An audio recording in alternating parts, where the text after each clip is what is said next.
En pocas semanas, Valencia tendrá el primer centro de promoción de la salud en adolescentes, un lugar dedicado a la atención, formación y cuidado de los más jóvenes.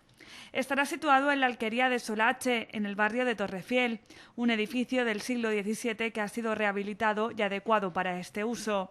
Este centro es único en España y sus objetivos se han copiado de una iniciativa similar puesta en marcha por el Hospital Monte Sinaí de Nueva York. Se dirige a los jóvenes adolescentes entre 12 y 20 años, que pueden venir o solos, o en pareja, o en grupos.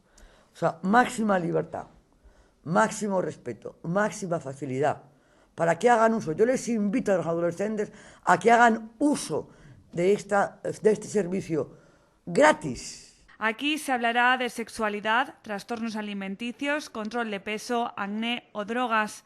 El primer reto es conseguir la confianza de los chavales. Que nos vean con mucha serenidad y con mucha seriedad y mucha proximidad para que ellos confíen en nosotros, porque este centro es para ellos.